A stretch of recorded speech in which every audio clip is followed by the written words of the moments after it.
ICC champions trophy 2025-এর জন্য team ঘোষণা করছে ইন্ডিয়া। ইন্ডিয়ার যে স্কোয়াড এবার ঘোষণা করছে, এই স্কোয়াডটা যথেষ্ট পরিমাণ শক্তিশালী এবং চ্যাম্পিয়ন হওয়ার জন্য যে ধরনের টিম দরকার, ইন্ডিয়ার সব ধরনের প্লেয়ার আছে এবং পটেনশিয়াল আছে, এবং অন্যতম ফেভারিট টিম হিসেবেই দুবাইতে চ্যাম্পিয়ন্স ট্রফি খেলতে ইন্ডিয়া টিম যাচ্ছে। এখন এই টিম নিয়ে এত বিতর্ক কেন?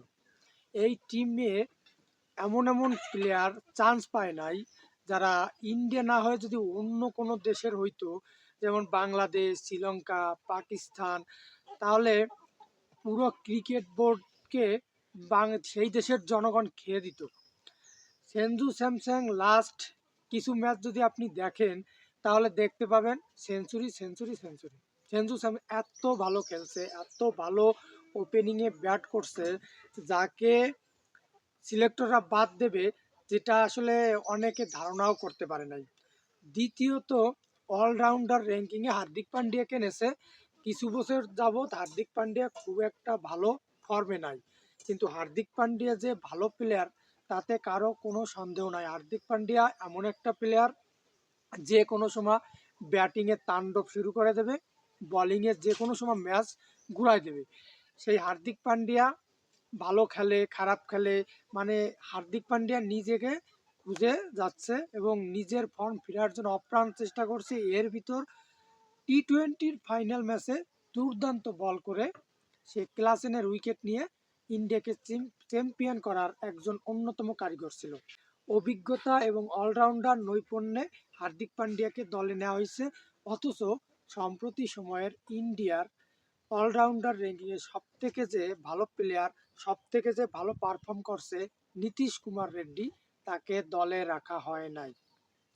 দেখেন, নীতিশ কুমার রেড্ডি ইয়ং প্লেয়ার, নতুন প্লেয়ার, কিন্তু তার যে খেলার মান, সে যে ধরনের ব্যাটসম্যান, যে লেভেলের বলার, অবশ্যই তাকে চ্যাম্পিয়ন্স ট্রফিতে রাখা উচিত ছিল। আবার মোহাম্মদ সিরাজ, ইন্ডিয়ার টিমের রেগুলার পেসার, তাকেও কিন্তু দলে রাখা হয় নাই। অথচ অভিজ্ঞতার বিচারে, ফর্মের বিচারে, ইনজুরি থেকে এখন পর্যন্ত ইন্ডিয়া দলে সে তেমন একটা ভালো খেলতে পারে নাই। মোহাম্মদ সামিকে নেওয়া হয়েছে, অথচ মোহাম্মদ সিরাজকে বাদ দেওয়া হয়েছে।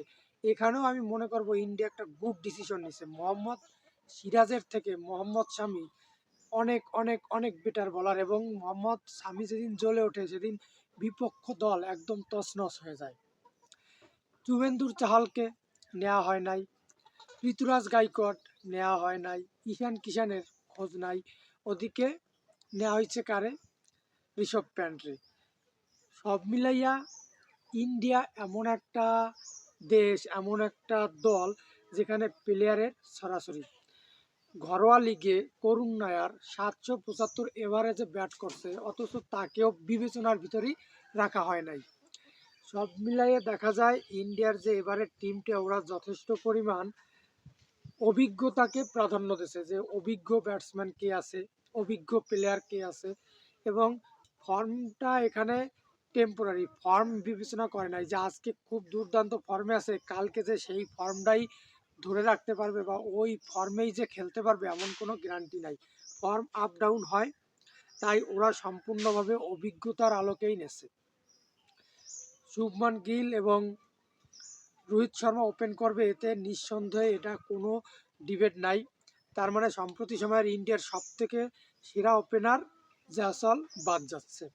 ওয়ান ডাউনে বিরাট কোহলির বিকল্প বিশ্বে নাই। বিরাট কোহলি অবশ্যই ওয়ান ডাউন খেলবে। এরপরে বিশ্বকাপে দুর্দান্ত করা শ্রেয়াস আইয়ার, তারপরেই লোকেশ রাহুল, তারপরে হার্দিক পান্ডিয়া। মোটামুটি ওদের প্লেয়ার সেট ওরা অভিজ্ঞতা দিয়েই ভরে ফেলছে, যেটা বাংলাদেশ করে নাই। বাংলাদেশ অভিজ্ঞর দিকটা বিবেচনাই করে নাই, কার অভিজ্ঞ ভালো কার অভিজ্ঞ কম। ওরা সরাসরি করছে কি, সরাসরি যার ওয়ান ডে অভিষেকই হয় নাই জাতীয় দলে, পারভেজ হাসান ইমন, তাকে নেছে। অথচ অভিজ্ঞশালী প্লেয়ার লিটন কুমার দাস, যাকে নেওয়া হয় নাই। জিনিসটা আমার কাছে খুবই খারাপ লাগছে। চ্যাম্পিয়ন্স ট্রফির মতো আসর, এখানে অবশ্যই অভিজ্ঞতা একটা বড় ফ্যাক্টর, অভিজ্ঞতাকে কাজে লাগানো উচিত ছিল। ধন্যবাদ।